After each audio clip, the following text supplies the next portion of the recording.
미라클 터치 23번째 시간. 오늘의 칼럼은 어지럼증과 비문증에 대해서 알아보겠습니다. 70대 한모 화가는 어느 날 그림을 그리는데 본인의 눈앞에 구름이 둥둥 떠다니는 것을 체험하게 됐습니다. 평생 그림을 그리면서 살던 그가 더 이상 그림을 그리지 못하고 마음에 낭망이 되었을 때 미라클 터치를 만나 몇 개월 만에 다시 광명을 찾은 것처럼 비문증이 사라져서 기뻐하셨습니다. 이거 참 신기하네요. 처음엔 솔직히 믿지 않았습니다. 매일 목뼈와 눈, 귀 등들을 문질렀더니 비문증뿐만 아니라 이명 백내장까지 덩달아 없어졌다면서 다른 분들도 나처럼 이 기적을 맛보았으면 좋겠습니다. 라고 고백을 하면서 만면에 미소를 지으며 다시 붓을 잡고 그림을 그리는 재미에 빠져 살게 됐습니다.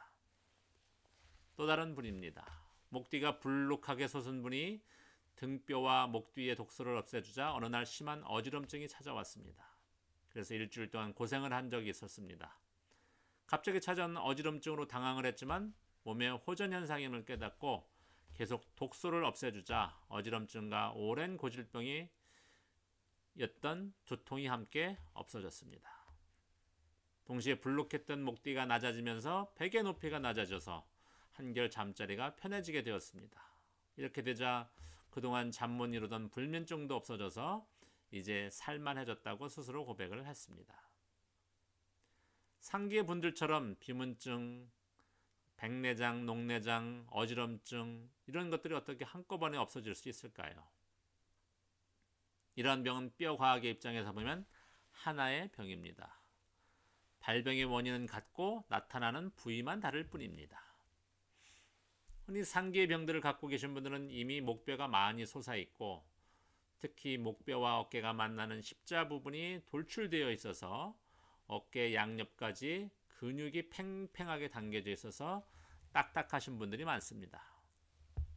이렇게 근육이 딱딱하다 보니 심장에서 올라오는 피가 두개골 쪽으로 100%가 올라가지 못하고 이 30%가 팽팽해져 있는 근육으로 막히다 보니 늘 뒷머리가 무겁고 무언가 막혀있는 느낌이 드는 것입니다.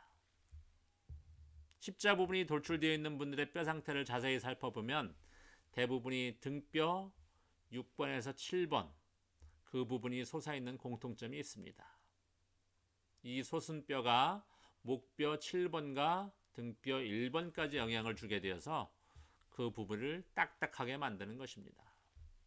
좀 더 내려가 보면 흉추 등뼈 6번에서 7번이 솟는 현상은 인체 뼈의 근간인 골반의 비틀림으로 생긴다는 것을 알아야 합니다.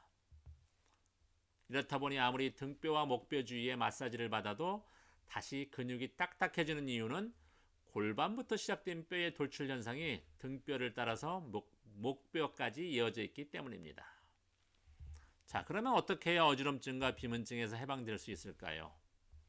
우선 인체의 근간인 골반의 뼈를 살려주고 동시에 등판과 어깨를 따라 돌출되어 있는 뼈를 침봉형으로 눌러주고 문질러줘야 합니다. 이와 동시에 목뼈와 눈과 귀로 연결되어 있는 뼈를 집중적으로 터치해줘야 합니다. 한 지점마다 30초 이상 눌러주고 촘촘하게 해당 주위를 터치해주면 어느 순간에 귀에 들리는 시냇물 소리나 윙윙거리는 소리가 사라지고 눈앞에 떠다니던 벌레나 구름이 사라지고 어지럼증이 눈녹듯이 없어지게 됩니다. 두개골 속에 쌓여있던 압력이 저절로 풀려졌기 때문입니다. 또 눈을 집중적으로 눌러서 터치해주면 좁쌀 알갱이처럼 눈앞에서 무언가 떨어지는 것을 목격하기도 합니다. 상태가 수십 년 동안 악화된 것이기 때문에 하루아침에 좋아지지는 쉽지 않습니다. 하루에 독을 다 빼내려고 하면 심한 명현현상이 찾아와서 신경을 감당하지 못해 질의 독을 빼내는 작업을 멈추게 됩니다. 고단수인 병마에게 쾌오패를 당하게 됩니다. 서서히 매일매일 조금씩 산화철을 빼주어야 합니다. 그래야 큰 고통이 없이 수십 년 묵은 뼈의 때, 즉 산화철을 제거할 수가 있게 됩니다. 이 산화철은 피부와 소변, 대변으로 빠져나갑니다. 너무 독이 많은 분들의 경우 목을 타고 머리 위로 솟아오르기도 합니다. 어떤 분은 가래와 기침을 2주 이상 쏟아내기도 하고 설사를 자주 하는 분들의 경우 2주 이상 설사로 독이 나오기도 합니다. 흔히 염증에서 벗어나려면 모든 고름이 다 쏟아져 나와야 아물듯이 뼛속에 있는 독소도 막판에 다 빠져나갈 때 마지막 발악을 하게 되면서 심한 몸살을 앓기도 합니다. 병마와 싸워 이기려는 마음가짐이 중요합니다. 그 마음이 뼈와 함께 하기 때문입니다. 수십 년 된 불면증 환자가 단 몇 주 만에 해방되기도 하고 오십견 등 각종 통증으로 고생하는 분들도 웃음을 되찾게 됩니다. 또 수년간 대변, 소변 조절이 안 되어서 배변을 신뢰하는 분들과 염소똥처럼 딱딱하게 변이 나오는 분들도 항문과 골반 속 대변독을 없애줌으로써 변 조절도 잘 되고 등판과 어깨 전체에 펼쳐져 있는 근육의 당김 현상도 저절로 좋아지게 됩니다. 막힌 것을 뚫고 열어주면 인체는 다시 살아나게 됩니다. 그 뿌리가 바로 뼈에 있기 때문입니다. 네, 감사합니다.